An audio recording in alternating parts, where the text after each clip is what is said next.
오늘 세례식이 있었는데 우리 성도님들은 내가 언제 세례받았는지 기억하십니까? 물론 세례받은 날짜를 알지 못해도 우리가 구원받고 천국 가는 데는 지장은 없습니다. 하지만 알고 있는 것이 또 좋습니다. 특별히 우리 기독교 관련 대학을 진학할 때나 또 기독교 관련 회사에 취업할 때 종종 이력서에 그것을 넣는 것을 요구하는 경우가 있어요. 교회에서는 기록을 항상 남겨두게 됩니다. 오늘 세례받으신 분도 잘 기억하셔야 되는 거예요. 특별히 요즘은 SNS 시대라 뭐든지 기록을 남기는 게 참 중요하잖아요. 우리 아이들 첫 걸음마, 첫 이유식을 언제 했는지 좀 사진도 찍어놓고 동영상도 촬영합니다. 그리고 뭐 인스타그램이나 그런 SNS에 올리게 되는 것이지요. 한 아버지가 아이가 첫 걸음마를 떼는 것을 이제 보고 급하게 촬영하려고 핸드폰을 꺼냈는데 마침 배터리가 방전이 되어 있었어요. 그날 아버지가 나는 우리 아이 첫 걸음마에 더 이상 기억할 수가 없다 했다는 거예요. 이렇게 우리의 기억은 참 불완전하고 부족한 게 많습니다. 오늘 본문에서 사무엘이 특별한 방법으로 하나님의 은혜를 기억하는데 핸드폰도 없고 사진도 없고 심지어 일기장도 없던 시대에 어떻게 기록을 남겼는가? 큰 돌을 하나 세워서 이름을 붙였지요. 에베네셀, 뜻은 도움의 돌이다. 사랑하는 우리 성도님들, 여기까지 어떻게 오셨습니까? 직장의 위기도 있었고 가정의 아픔도 있었고 몸의 질병, 또 마음의 상처, 경제적인 어려움까지 그동안 수많은 인생의 벼랑 끝을 지나 여기까지 왔잖아요. 이 은혜의 자리에 앉게 된 것, 이것이 우연이 아닙니다. 하나님의 은혜가 있었기 때문이에요. 에베네셀의 하나님이 우리 여기까지 도와주셔서 지금 내가 이 자리에 앉아있는 줄로 믿습니다. 자, 오늘 본문을 이해하기 위해서는 사무엘상 4장부터 나오는 이스라엘의 참담한 역사에 대해서 알아야 됩니다. 자, 이스라엘 백성이 가장 힘들게 한 민족이 어디인가? 블레셋 민족이에요. 그들과 블레셋과 이스라엘의 1차 전쟁을 아벡이라는 곳에서 했었는데 이스라엘 백성이 패하였습니다. 4,000명이 죽게 되었어요. 안 되겠다. 우리가 어떻게 해야 되나? 어떻게 해야지 승리할 수 있을까? 법궤, 하나님의 언약궤를 가지고 전쟁에 나가자. 이 언약궤는 하나님의 임재, 우리와 함께 하시는 것을 상징하는 표현이잖아요. 하나님께서 우리와 함께 하시면 우리가 승리하겠지. 이 언약궤를 가지고 전쟁터에 나갔는데 또 졌습니다. 또 역사상 가장 큰 패배를 해서 3만 명이 죽고 이 언약궤까지 빼앗기는 망신을 당하게 되었어요. 아니, 하나님이 함께 하시는데 왜 우리가 패배하게 되었는가? 질문을 남기게 되지요. 사실 법궤가 있다고 하나님이 함께 하시는 것은 아닙니다. 물론 이 언약궤가 하나님의 함께 하심의 상징이지만 이스라엘 백성의 마음이 하나님과 멀어져 있는데 주님으로부터 떠나 있는데 자신들은 이 언약궤만 있으면 하나님 나를 반드시 도와주실 것이다 착각하고 있던 것이에요. 결국 하나님을 나의 성공, 나의 승리를 위한 수단으로 이용하는 것입니다. 우리 사랑하는 성도님들, 우리가 신앙생활 하시는 이유가 무엇입니까? 우리 예수 믿으면 행복합니다. 믿으십니까? 저는 예수 믿고 얼마나 좋은지 모르겠어요. 또 예수 믿으면 축복받는 줄로 믿습니다. 우리 성도님들이, 우리 사랑하는 성도님들이 날마다 예수님 안에 있는 큰 은혜와 큰 축복 받으시기를 간절히 소원합니다. 물질의 복도 받으시고 건강의 복도 받으시고 하는 일이 잘 되는 그 모든 축복이 넘치기를 주의 이름으로 축원합니다. 하지만 그것이 우리 신앙생활의 제일 되는 목적은 아니에요.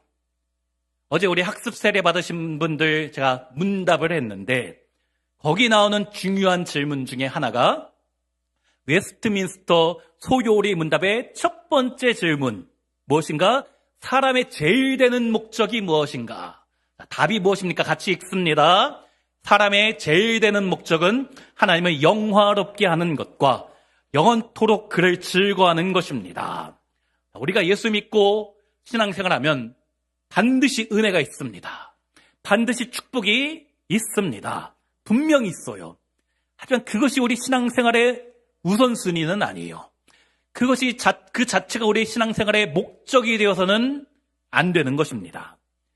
무엇인가? 나의 삶을 통하여 주님을 영화롭게 하는 것, 주님을 예배하는 것, 나를 통하여 주님이 얼마나 좋은 분이신지를 내 주위 사람들에게 경험하게 하는 것, 그게 나의 삶의 목적이 되어야 하는 것입니다.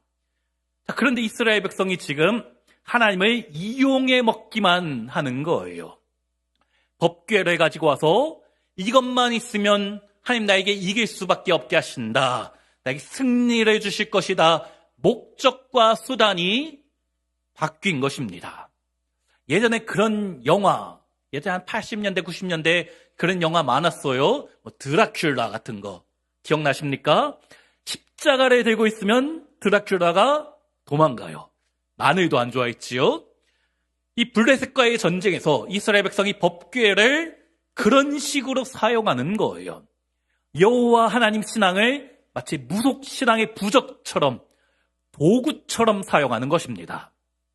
하나님을 나의 사업 성공을 위한 수단, 출세를 위한 수단으로 이용하니까 결국 블레셋에게 참패를 당하게 되고 이 언약궤까지 빼앗기게 되는 것이지요. 우리 성도님들, 하나님의 내 문제 해결의 도구로 이용하지 마시고 문제보다 크신 그 주님이 나를 사랑하셔서 나 친밀한 교제를 누리고 싶어 하시는, 특별히 나의 예배와 나의 섬김의 대상으로 삼아야 될 줄로 믿습니다. 자, 그 패배 이후에 20년 동안 이스라엘이 블레셋의 지배 아래 처참한 인생을 살아가게 된 것이에요. 하지만 그 20년 동안 하나님이 방관하셨는가? 아무것도 하지 않으셨는가? 그렇지 않아요. 사무엘을 선지자로 준비시키는 훈련의 과정이 있었습니다. 그리고 이 준비 끝에 사무엘이 드디어 하나님의 사람으로서 등장하고 고통받는 백성에게 말씀을 선포하는데, 그것이 3절 말씀. 우리 3절 같이 읽습니다. 사무엘이 이스라엘 온 족속에게 말하여 이르되, 만일 너희가 전심으로 여호와께 돌아오려거든 이방 신들과 아스다롯을 너희 중에서 제거하고 너희 마음을 여호와께로 향하여 그만을 섬기라. 그리하면 너희를 블레셋 사람의 손에서 건져내시리라. 사무엘이 이야기하는 거예요. 너희가 회복되기를 원하는가? 이렇게 살고 싶지 않은가? 다시 일어서고 싶은가? 두 가지 먼저 해야 된다. 회복의 조건이 있는데, 첫째가 제거하라. 무엇을요? 우상을. 이 당시 이스라엘에게 왜 패배가 찾아왔는가? 그들이 하나님을 안 섬긴 것이 아닙니다. 문제는 하나님도 섬기고 풍요를 준다는 바알과 아스다롯, 우상까지 함께 섬긴 것이에요. 이런 양다리 걸치는 신앙이 문제였습니다. 그래서 사무엘이 단호하게 말하는 거예요. 제거하라. 우상을 버리라는 것이지요. 다시 승리하고 회복되기 위해서는 하나님 아닌 우상을 다 제거해야 된다. 회개가 무엇입니까? 주님 앞에서 우리 감정에 요동쳐서 눈물만 흘리는 것이 회개가 아니고, 내 삶에 정말 주님과 함께 섬기고 있는, 주님과 버금가게 여기는 그것이 있다면, 내가 하나님을 섬기면서도 하나님처럼 좋아하는 것이 있다면 그 우상을 제거해야 된다. 두 번째 무엇을 요구하였는가? 3절 중반에 너희 마음을 여호와께로 향하여 그만을 섬기라. 전쟁에서 승리하기 위해서는 좋은 무기를 구입하고 전략을 잘 짜고 열심히 훈련하는 것 필요하겠지만, 무엇보다도 온 마음으로 주님을 섬겨야 된다. 주님 앞에 나아가야 된다. 그리하면 3절 끝에 너희를 블레셋 사람의 손에서 건져내시리라. 이것이 성경이 말하는 인과관계입니다. 먼저 하나님께 돌이키면 주님께서도 우리의 상황을 돌이켜 주시는 것이에요. 우리 성도님들, 나의 절망적인 상황, 나의 힘든 환경이 바뀌기 원하신다면 먼저 나의 마음이 전심으로 주님 앞에 나아가야 되는 줄로 믿습니다. 이런 사무엘의 요구에 이스라엘 백성이 어떻게 반응하였는가? 순종하였어요. 우리가 잘못했구나. 신앙생활 제대로 안 했구나. 우리가 전쟁에서 패배한 이유가 하나님이 안 계셔서가 아니고 하나님이 약해서가 아니라 내가 주님 앞에 죄를 지었기 때문에 그렇게 그랬던 것이구나. 회개한 것이에요. 그것이 4절. 이 이스라엘 자손이 바알과 아스라롯을 제거하고 여호와만 섬기니라. 자, 그런데 이렇게 회개 운동이 일어나고 있으니까 모여서 함께 기도하고 있으니까 그 소식을 들은 블레셋이 쳐들어오는 것이에요. 7절에 이스라엘 자손이 미스바에 모였다 함을 블레셋 사람들이 듣고 그들의 방백들이 이스라엘을 치러 올라온지라. 이스라엘 자손들이 듣고 블레셋 사람들을 두려워하여. 이스라엘 저것들이 지금 모여있다고 뭔가 꾸미고 있구나. 이번에도 우리가 가서 저들을 짓밟아 버리자. 쳐들어오는 것이에요. 우리가 신앙생활할 때 은혜 받으면 꼭 방해가 생깁니다. 은혜 받고 신앙생활 좀 열심히 해봐야지 하면 어려움이 찾아올 수 있어요. 처음 교회 나와서 행복하게 신앙생활 하는데 왠지 문제가 생기고 왠지 꼬이게 됩니다. 왜 그럴까? 사탄이 우리 예수 믿고 신앙생활 잘하는 것을 싫어하기 때문이에요. 우리가 신앙생활 제대로 안 하면 사탄이 우리를 가만히 내버려 둡니다. 저러다가 지옥 가니까 괜히 긁어부스럼 만들지 않고 가만히 내버려 두는 거예요. 신앙생활 잘 하려고 열심히 하려고 하면 가만히 놔두지 않습니다. 그래서 고난도 주고 문제도 생기게 하는 것이에요. 그럴 때 어떻게 해야 됩니까? 어떻게 생각해야 됩니까? 에이, 교회 다니지 말아야지. 때려쳐야지. 그러면 안 되는 거예요. 그런 진정한 축복 찾아올 수 없고 결국 하나의 심판이 있는 것입니다. 지금 그런 분이 계셔요. 몇 주째 교회 안 나오고 계신 분이 있습니다. 오랜만에 수십 년 만에 우리 교회 와서 신앙생활을 하고 있는데 몇 주째 지금 안 나오고 계신 분이 있어요. 왜 그런가? 교회 다니고 처음엔 좋았는데 힘든 일이 생겨서 그런 거예요. 여기 7절에 우리가 잘못했다 회개하자 기도하니까 블레셋이 쳐들어오는 것입니다. 그런데 달라진 것이 있지요. 하나님과의 관계가 달라져 있어요. 더 이상 형식적인 신앙생활 하지 않고 전심으로 주님 앞에 돌이켰잖아요. 온전히 주님만 섬기기로 결단하였잖아요. 그러자 어떻게 되었는가? 10절 말씀 우리 함께 읽습니다. 사무엘이 번제를 드릴 때에 블레셋 사람이 이스라엘과 싸우려고 가까이 오매 그날에 여호와께서 블레셋 사람에게 큰 우레를 말하여 그들을 어지럽게 하시니 그들이 이스라엘 앞에 패한지라. 패배에 대한 이야기는 4장과 5장에 상세하게 기록되어 있는데 승리의 이야기는 여기 한 절만 나옵니다. 어떻게 승리했는가? 한 절에 다 나와요. 왜 그런가? 우리가 성공하려고 승리하려고 발버둥 치지만 쉽지 않잖아요. 하지만 주님을 의지하면 주님이 살짝 도와주시면 끝나는 겁니다. 단 한 절 만에 모든 게 다 끝나버리는 것이에요. 자, 어떻게 도와주셨는가? 우리 하나님께서 하늘에서 번개와 천둥, 우레를 떨어뜨려 주셨어요. 누구에게? 블레셋 사람들에게만 그런 것입니다. 이 당시 블레셋이 믿던 신, 바알이 어떤 신이었는가? 폭풍과 번개의 신이었어요. 하나님께서 그들이 믿는 우상을 비웃듯이 그 가짜 신을 너희가 믿었지 하면서 진짜 번개의 주인이 누구신가 보여주시는 것입니다. 결국 엄청난 승리를 경험하게 되었지요. 그리고 이 승리를 기념하여 기념비를 세웠습니다. 12절 말씀 함께 읽습니다. 사무엘이 돌을 취하여 미스바와 센 사이에 세워 이르되 여호와께서 여기까지 우리를 도우셨다 하고 그 이름을 에벤에셀이라 하니라.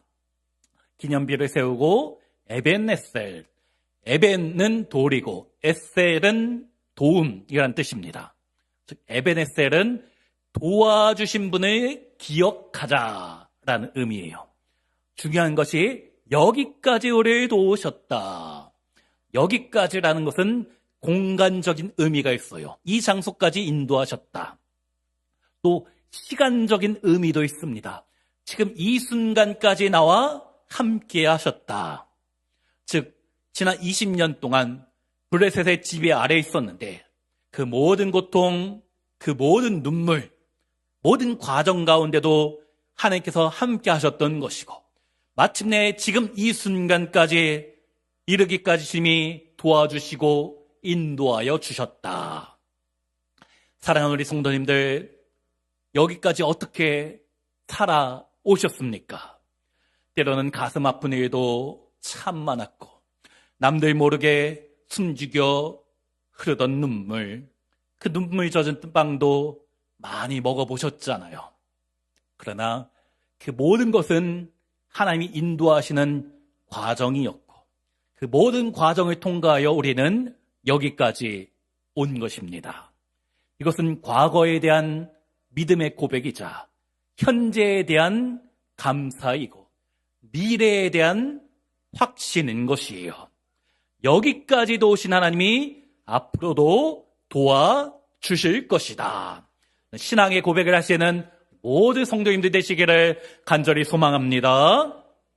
특별히 새번역 성경에서 이것을 어떻게 번역하였는가?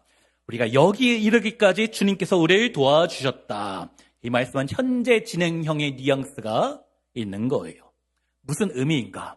우리 주님은 한 번 돕고 마시는 분이 아니라 우리 삶의 전 과정 가운데 함께 하시고 인도하시고 우리 가운데 은혜 베푸시는 분인 줄로 믿습니다. 자, 그러자 어떻게 되었는가? 13절에 블레셋이 굴복하게 되는 거예요. 패배하게 되었습니다. 단순히 한 번 이기고 끝이 아니라 반복하여 사무엘이 사는 날 동안 여호와의 손이 그들을 막으셨다.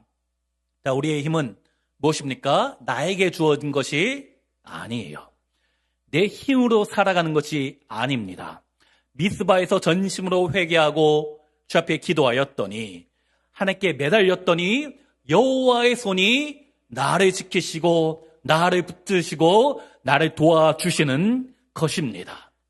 우리 인생의 평화도 마찬가지. 한번 주님 앞에 붙들림 받으면 되는 것입니다. 나의 무기에 달려있는 것이 아니에요. 하나님의 손끝에 내 인생의 평안과 축복이 달려있는 줄로 믿습니다. 그런데 이 하나님의 손은 한 번 주어지고 끝나는 것이 아니라 지속적으로 꾸준히 우리 삶 가운데 나타나시는 것이다. 그렇게 하나님이 도와주시니 어떻게 됩니까? 우리 마지막 절 14절 함께 읽습니다. 블레셋 사람들이 이스라엘에게서 빼앗았던 성읍이 에그론부터 가드까지 이스라엘에게 회복되니 이스라엘이 그 사방 지역을 블레셋 사람들의 손에서 도로 찾았고 또 이스라엘과 아모리 사람 사이에 평화가 있었더라. 도로 찾는 회복의 역사가 나타나는 것이에요. 20년 동안 빼앗겼던 모든 땅을 한 번에 회복하게 되는 것이지요. 또 주변 민족 아모리 사람들과의 관계도 평화로워졌다. 이렇게 우리 하나님께서 우리 인생을 도와주시면 영적인 승리뿐만 아니라 우리 삶의 터전이 회복되고 우리 삶의 지경이 확장되고 깨어졌던 인간관계도 화평케 되는 역사가 있는 줄로 믿습니다. 자, 18세기에 영국의 로버트 로빈슨이라는 사람이 있었어요. 어렸을 때 부모님은 항상 싸웠고 아버지가 많은 빚을 지고 소송을 당하다가 결국 이 로빈슨이 8살 때 가족을 버리고 아버지가 도망갔습니다. 그리고 얼마 있다가 객지에서 갑자기 숨졌어요. 이 로빈슨이 어려서부터 방황하다가 10대 때부터 동네 깡패로 살았는데 어느 날 조지 휘필드 목사님의 집회에 참여했습니다. 왜 갔는가? 깽판 놀려고 간 거예요. 사람들이 많이 모여있으니까 거기 가서 깽판 치려고 이 로빈슨이 갔는데 그날 휘필드 목사님의 설교가 본문이 마태복음 3장 7절 말씀. 독사의 자식들아 누가 너희를 가르쳐 임박한 진노를 피하라 하더냐. 이 말에 이 로버트 로빈슨이 충격을 받았어요.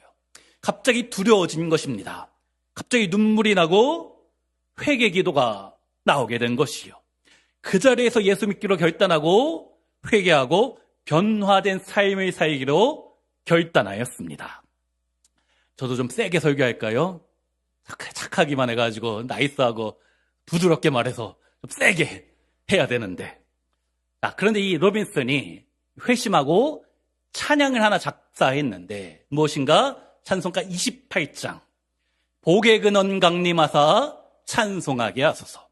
한량 없이 자비하심 측량할 길 없도다. 나 같은 죄인도 용서하시고 복 내려주시는 주님을 찬양한다. 2절에 주의 크신 도움받아 이때까지 왔으니 이와 같이 천국에도 이르기를 바라네. 원본인 영어 가사가 Here I raise my Ebenezer. 영어는 여기까지. 실력이 뽀록나니까. 자, 무슨 뜻인가? 여기에 나의 에베네셀을 세우니 주의 도우심으로 내가 여기까지 왔나이다. 그리고 천국에 이를 때까지 함께 하실 것을 확신한다. 라는 가사를 쓴 거예요. 우리도 마찬가지입니다. 주의 도우심으로 여기까지 온 것이에요. 지난 세월을 되돌아보면 나 스스로에게 질문해보면 주님 나를 도우신 순간이 언제였는가? 그 순간, 그때의 그 기록을 적어보십시오. 여러분의 에베네셀 목록이 되는 것이에요.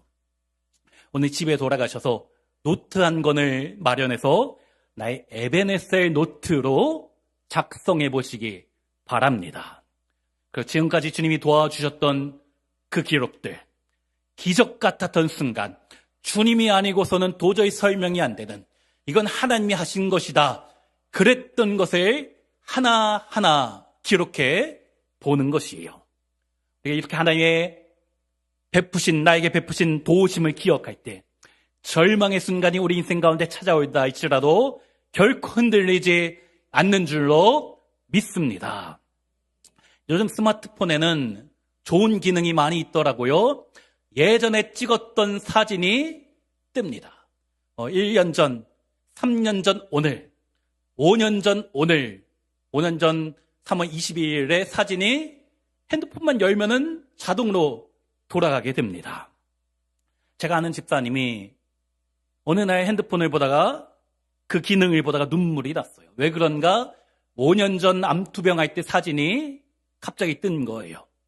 그때 의사로부터 시한부 판정을 받았는데 6개월이 안 남았다 받았는데 5년이 지난 지금 그것을 보고 있으니 하나님이 얼마나 감사한지 주님이 도우심, 주님이 함께 하신 은혜였던 것이지요.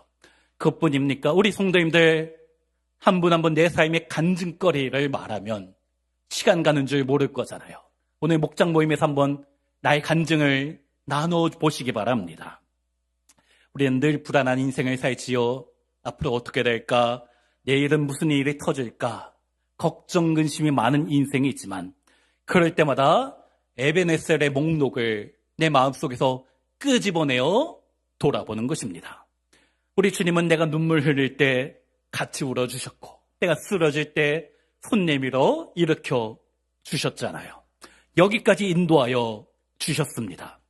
그 주님을 생각하며 여러분 마음속에 에베네셀의 기념비를 세워보시기 바랍니다. 에베네셀 노트를 작성하여 날마다 꺼내보면서 지금 여기까지 인도하셨군요. 장래에도 지켜주시고 붙잡아 주시고 인도하여 주실 줄로 믿습니다. 특별히 예수 믿어도 어려움이 찾아온다라고 했지요. 그때마다 우리가 주님의 사랑을, 그때마다 주님의 은혜를 다시 한번 생각해 봐야 하는 것이요. 예전에 베풀어 주셨던 은혜, 1년 전, 3년 전, 5년 전에 내가 받았던 그 은혜가 기억되어지고 다시 돌이킬 수 있다면 지금 당장 처한 현실 가운데, 지금 나에게 주어진 이 절망적인 순간 가운데 여기까지 인도하신 하나님이 장래에도 지금도 반드시 함께하여 주실 것이다. 그것이 확신으로 바뀌게 될 줄로 믿습니다. 그 주님을 믿음으로 고백하며 지금 내가 날마다 나에게 베푸신 그 은혜 가운데 거하며 그 은혜를 붙잡고 살아겠습니다. 고백하시는 모든 성도님들 되시기를 간절히 소망합니다. 그럴 때 우리 삶 가운데 진정한 승리의 역사, 회복의 역사가 나타날 줄로 믿고 이 한 주도 그 믿음 가운데 살아가시는 우리 모든 성도님들 되시기를 주의 이름으로 축원합니다.